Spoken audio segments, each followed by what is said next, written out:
Hi guys and welcome to another Fool of the Week. This week's Fool is Andrea Jenkyns. So what did she say or do?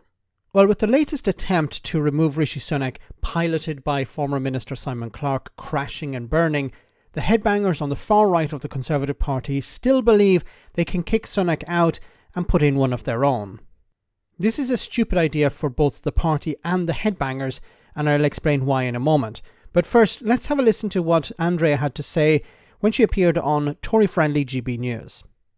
After Rishi Sunak, a fourth Prime Minister this Parliament, is that a serious contention of yours? Yeah, look, I mean, look, it looks bonkers without a doubt. However, you know, what chance have we got now? This is last chance saloon. I think we need to get a new leader. One, what's centre-right, because that's what the members... Sorry? Rishi Sunak is not centre-right? What is Rishi Sunak if he's not centre-right? Have you heard his rhetoric on immigration? He's supportive of bringing down immigration, talking about people arriving in the country illegally. When it comes to economic policies, he's ended HS2.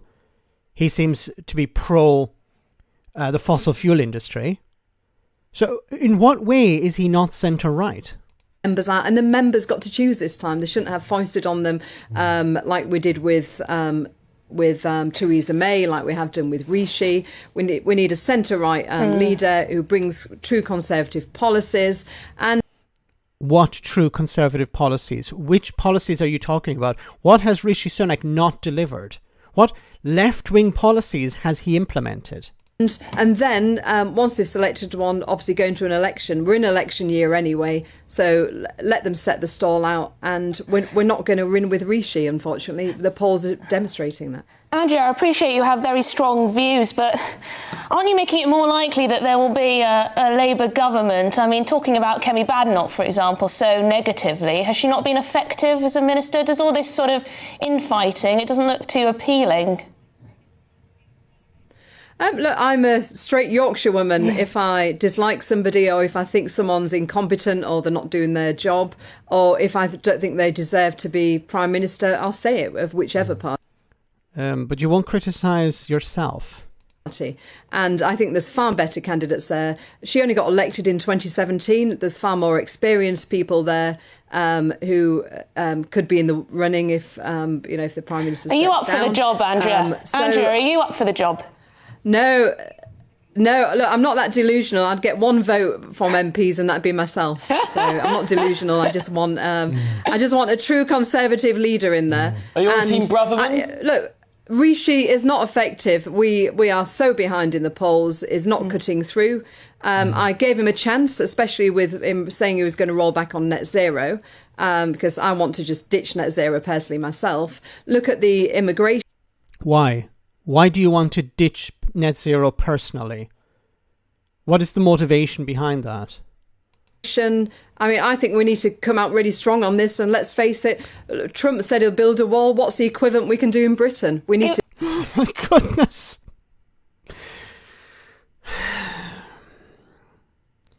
What is the equivalent of building a wall in Britain? You don't need a wall. Great Britain is an island.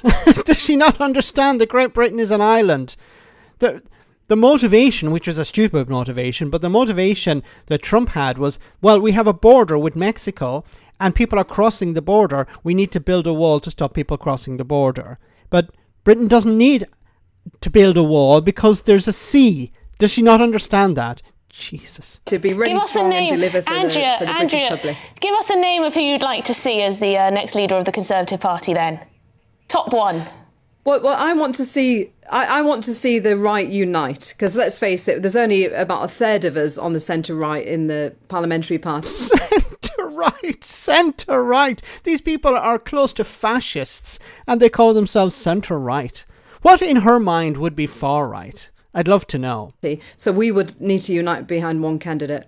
So I'd like to see, well, either Priti, Kemi or Suella. One of those threes I'll be completely happy with. Okay. But she just said that Kemi Badenoch was inexperienced. And now she says, well, I would support Kemi Badenoch. Now, look, this whole idea of replacing Rishi Sunak is insane if you're a Conservative. it's damaging for the Conservative Party because it would show that they're once again incompetent. The entire party is incompetent. They can't decide on a leader. Oh, we'll try this one. Oh, it doesn't work out. Let's try another one. It shows the party is completely divided as well. So it's really bad for the Conservative Party. But it's also bad for the headbangers, because if they put in somebody like Suella Braverman, then who would get blamed when the party crashes and burns at the general election? Now, maybe they're stupid enough to believe that, well, if we put Suella Braverman, we can win. Okay. No, does she not understand that people are voting on whether they want another few years of Tory rule? They've looked back. How have things improved over the last 14 years? They have not. Things have got worse. Look at the cost of living. Look at the economy. Look at society. It's collapsing because of the Tories. So replacing one Tory with another isn't going to change anything in the minds of the public. Maybe Andrea Jenkyns thinks it will. Put in Suella Braverman or Kemi Badenoch or someone, Priti Patel, and then we can win. Let's put in people who are more extreme than Rishi Sunak. But as I said, this is bad for the headbangers, because when the party crashes and burns, that wing of the party will be blamed. So if you have Suella Braverman in and the party fails, then Suella Braverman and the people around Suella Braverman will be blamed. It would make more sense for the headbangers to let the party crash and burn under Rishi Sunak and then turn around and say, it was all Rishi Sunak's fault, which they will do. I don't see the party replacing Rishi Sunak at this stage. What they'll want to do is, I think some of them are quite clever. They'll say, look, when we crash, when we lose the election, we can blame Rishi Sunak. He will be our sacrificial lamb. He will be our scapegoat. And now we need to reform even more extreme than before. True conservatives, in the words of Andrea Jenkyns.